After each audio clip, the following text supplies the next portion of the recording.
कर से दो आशीष, वहीं से दो आशीष, यही प्रार्थना वीर से अनुने से कर जो, पग पग पल पल बढ़े चलो मोक्ष महल की ओर, मोक्ष महल की ओर, मोक्ष महल की ओर। बोली देवाई देव 1000 श्री आदिनाथ भगवान की, बोली देवाई देव 1000 मोलना एक श्री पार्श्वनाथ भगवान के, बोली देवाई देव 1000 श्री महावीर भगवान के, परम पूज्य आचार्य गुरुवर श्री शांति सागर छाणे महाराज के, परम श्रद्धेय आचार्य भगवान श्री 108 विद्यासागर जी मुनि राज के, परम पूज्य षष्ठम पट्टाचार्य आचार्य रत्न श्री 108 ज्ञान सागर जी मुनि राज के, परम पूज्य आचार्य गुरुवर श्री गे सागर जी मुनि राज के, मुनि श्री 108 सुधा सागर जी मुनि राज के, मुनि श्री 107 सागर जी मुनि राज के।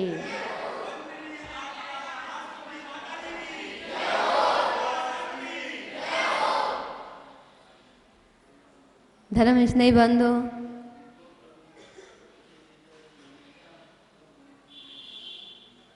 सच में कहें तो आप बड़े ही पुण्यशाली हो।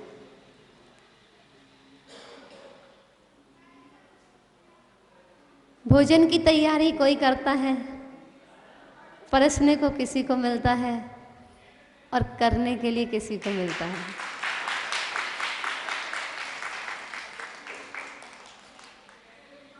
जिनने पूरे 4 महीने तैयारी की, उस प्रतिभा सम्मान की, और एंड में कहाँ मिला रहने के लिए, किन लोगों को मिला? राहुल विहार वालों को, नजदीक का। अब राहुल विहार वाले करीब रहेंगे और ईदगाह वालों को आना जाना पड़ेगा। जैसे पहले राहुल विहार वाले आते थे जाते थे, अब उनके लिए थोड़ी सी दूरी बढ़ जाएगी।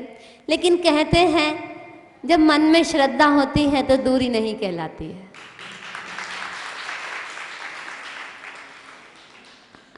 श्रद्धा में भगवान हुआ करते हैं। अगर कहें तो ये प्रतिमा है और श्रद्धा में भगवान है तो इन्हीं के अंदर परमात्मा है।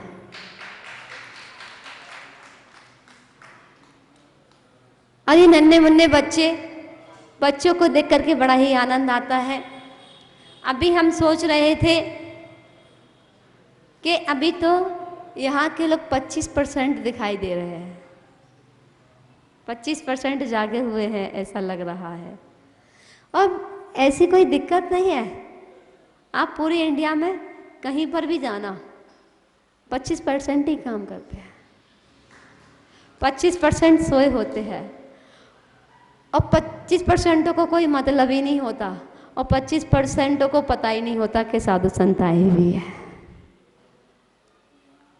तो भगवान की भक्ति करने का ये अवसर, और बड़ा सुंदर जो पंच कल्याणक कराया आप लोगों ने, राहुल विहार वालों ने। देखा तो नहीं था पर सुनने में आ गया था कि राहुल विहार में पंच कल्याणक चल रहे हैं, बहुत जोर शोर से पड़ रहे। अभी 2 साल के अंदर जितने भी पंच कल्याणक हुए हैं उसमें ओल्ड इज गोल्ड का नाम प्रथम नंबर पे आता है। जो पंच कल्याणक हुआ था वो देखने दिखाने लायक था, जिसकी पूरी इंडिया के अंदर गूंज थी कि हाँ हमने तो ईदगाह कॉलोनी देखी नहीं थी, लेकिन उसी समय से भाव बन गए थे।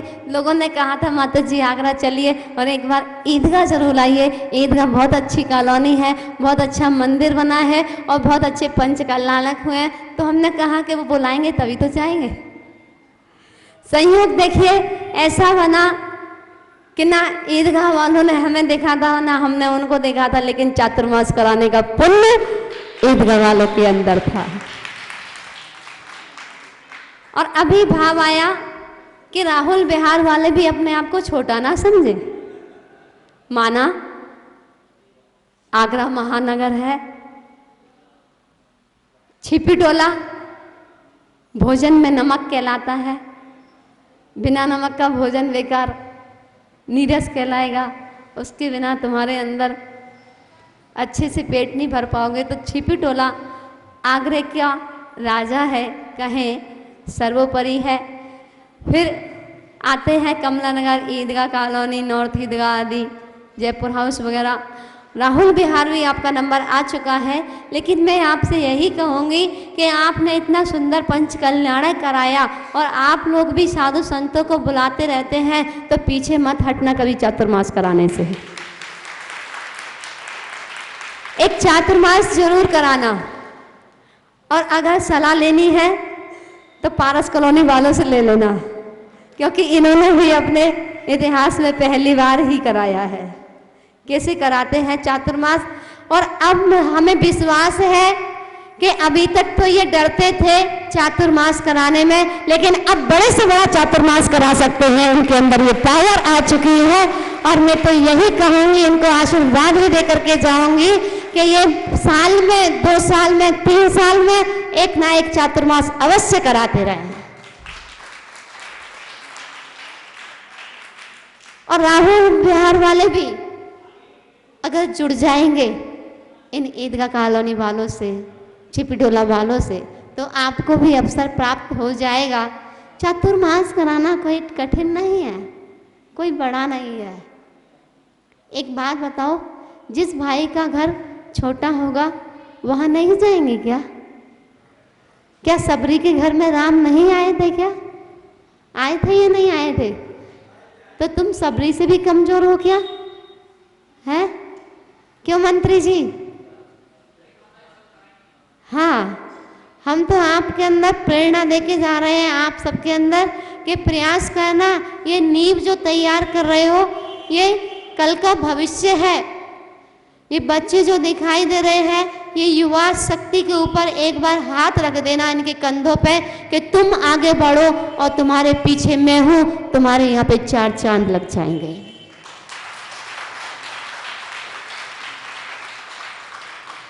युवा शक्ति को आगे बढ़ाओ, इन बहू बेटियों को आगे बढ़ाइए। जो आज हमारी बहू बेटियां मंदिर से दूर रहती हैं, देव शास्त्र गुरु से दूर रहती हैं, डरती हैं, साधु के पास जाने से डरती हैं, नियम देंगे हम नहीं जाएंगे, डरती है। और यहाँ वहाँ किटी पार्टी में, क्लब में, होटलों में, घूमने में जहाँ तहाँ घूमते हैं। मैंने ऐसे ऐसे लोग देखे जो मंदिर से दूरी बना करके रखते थे, संतों से दूरी बनाकर रखते थे, और वही चातुर्मास कराते हुए देखे हैं।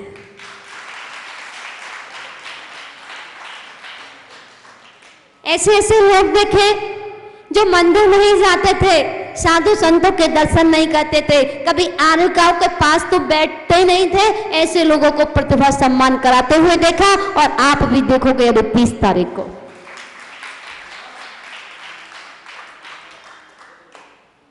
तो आप अपने आप के लिए कमजोर ना समझे। ये हमारा कल का भविष्य बैठा है, जो नन्हे मुन्ने बच्चे बैठे हैं, बच्चे मन के सच्चे, बच्चे मन के सच्चे, सारी जग की आंखों के तारे, ये वो नन्हे फूल है जो भगवान को लगते प्यारे, बच्चे मन के सच्चे, बच्चे मन के सच्चे हुआ करते हैं। इन बच्चों के अंदर छल नहीं हुआ करता, कपट नहीं हुआ करता। आज आप अपने नगर में दिन, 1 दिन, 2 दिन, 4 दिन, 8 दिन, 15 दिन, कभी चातुर्मास भी कराओगे तो ये बच्चे आगे जाकर ना जाने कितने चातुर्मास कराएंगे। ये प्रतिभा सम्मान भी जो आपको देखने के लिए मिलेगा बहुत नजदीकता से। इसमें भी ऐसे ऐसे बच्चे आएंगे जिन्होंने कभी साधु संतों के दर्शन नहीं किए, जिन्होंने कभी मुनिराज के दर्शन नहीं किए, जिन्होंने कभी आरिकाओं के दर्शन नहीं किए, जिन्होंने कभी आहार ही नहीं दिया, उनको पता ही नहीं आहारचर्या किसे कहते हैं, विहारचर्या किसे कहते हैं, निहारचर्या किसे कहते हैं।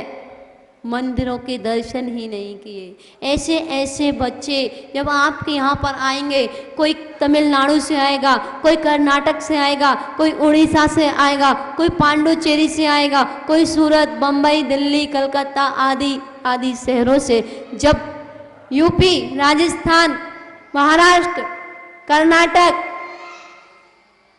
हरियाणा आदि आदि जगहों से, 29 राज्यों से जब बच्चे आएंगे आपके इस महानगर आगरा में, और जब आप लोग उनका सम्मान करोगे, किस लिए?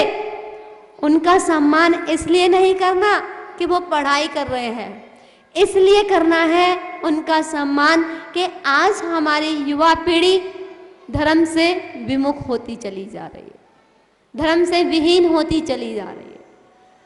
पढ़ाई पढ़ाई पढ़ाई और कुछ नहीं।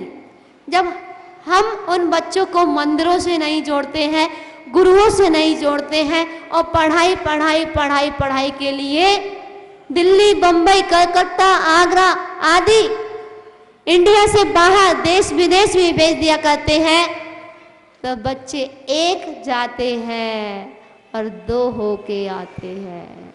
इस संस्कारों का सारा, ये सारा कसूर माता पिता का है, जिन्होंने अपने बच्चों के अंदर धर्म के संस्कार नहीं डाले। शायद आप धर्म के संस्कार डाल देते तो शायद वो आपको छोड़कर ना जाते। मैं कहती हूं कि चाहे जज बन जाइए, चाहे साइंटिस्ट बन जाइए, चाहे वकील बन जाइए, चाहे डॉक्टर बन जाइए, कुछ भी बड़ी से बड़ी डिग्री प्राप्त कर लेना, अगर तुम्हारे अंदर अगर माता पिता के प्रति सम्मान नहीं है तो तुम्हारी सारी डिग्रियां व्यर्थ हैं।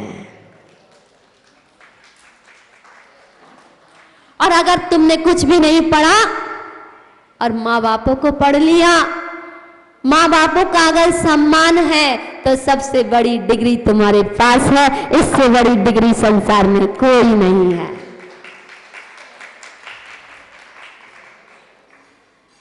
माता पिता ही हमारे प्रथम भगवान हुआ करते हैं, और उन बच्चों के अंदर भी यही संस्कार डाले जाएंगे। उन प्रतिभाओं का जब आप सम्मानित करेंगे, प्रोत्साहित करेंगे, वो प्रतिभाएं आगे चलकर ना जाने कितने मंदिर बनवाएंगी, कितने चतुर्मास कराएंगी, कितने संत भवन बनवाएंगी, कितनी पाठशालाएं लगवाएंगी। उनमें से ही कोई ना कोई मुनिराज बन जाए, उनमें से कोई ना कोई आरिका बन जाए, उनमें से कोई ना कोई चंदन वाला बन जाए, उनमें से ही कोई कोई राम लक्ष्मण बन जाए।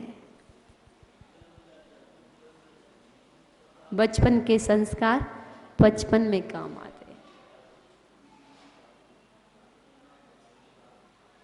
आप सब लोग आते हो भगवान के मंदिर में, और कुछ लोगों के पास तो मुझे लगता है युवाओं के पास टाइम ही नहीं होता।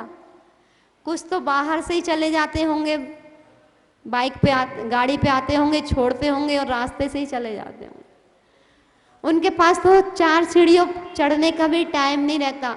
और कुछ लोग 4 सीढ़ी चढ़ के आ भी जाते हैं, मुट्ठी में चावल लाते हैं तो कहते हैं हे भगवान लो मुट्ठी और 2 छुट्टी।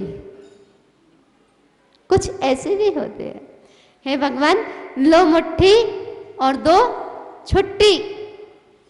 कुछ लोग ऐसे होते हैं कि घंटों घंटों की जाप करते हैं, कुछ लोग ऐसे होते हैं जो एक भी जाप नहीं करते।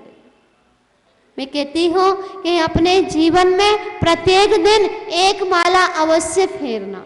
कौन कौन है जो एक माला प्रत्येक दिन फेरता है? बहुत कम हाथ उठे हैं। प्रयास करना एक माला प्रत्येक दिन फेरने का। एक माला प्रतिदिन एक माला फेरने का। अगर एक माला नहीं फेर पाओ तो कम से कम 36 बार नमोकार मंत्र पढ़ लें।